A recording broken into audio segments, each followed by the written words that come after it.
to do a video on this. I finally was looking at the story and I just found it so weird. Like, one, I don't get why do people keep trying to add race into this?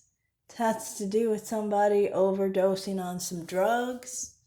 Like, just because someone's black doesn't mean that they can't overdose on drugs. So it's kind of weird that people kind of were like acting like it was race related.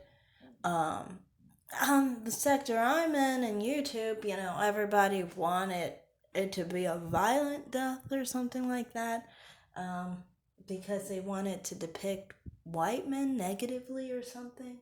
Because she happened to be on a Bumble date with a white man, even though in reality it had nothing to do with him. It had to do with the fact that she's got like 4 different drugs. I think she has 2 different drugs and alcohol, or was it 3? No, it was fentanyl, right? And then 2 other drugs and then alcohol. So basically 4 different types of drugs were floating in her body before she just kicked the bucket. And it makes sense that someone who does 4 different drugs is probably not going to be with us in the morning because that's what they decided to do to themselves the night before.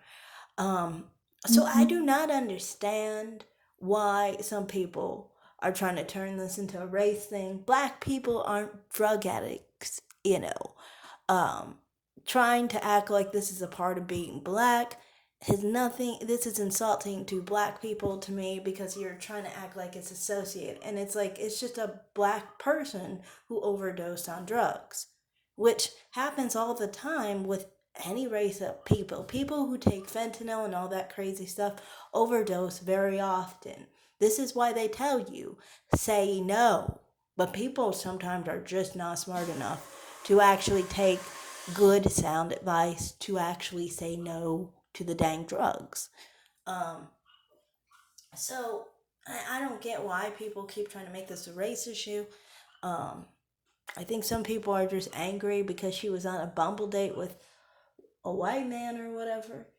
But what concerns her death has nothing to do with who she was with or who she was talking to on Bumble. Like, those have nothing to do with it. It says that she has all these drugs in her system. So it's probably clear that this is probably how she passed. And I don't really understand why people are still trying to act like it has to be really suspicious.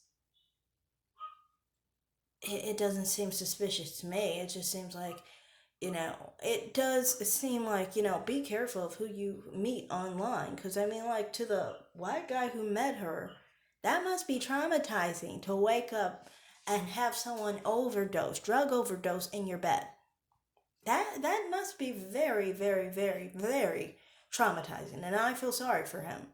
But acting like this has to do with, some kind of violence or some kind of issue is just weird. It's like, from all the evidence that they're saying right now, it seems like it was ruled an accidental death, which is not really an accidental death because, I mean, like, if you put the drugs in your system, that was purposeful. You just didn't expect to expire, but I kind of think, well, I'm not going to be, how I think of drug addicts and all that stuff, but the point is, I don't think there's really much more to this story, and I think people need to just, not always think about race. I mean, most of the time when people die, it's not because of whatever race they are.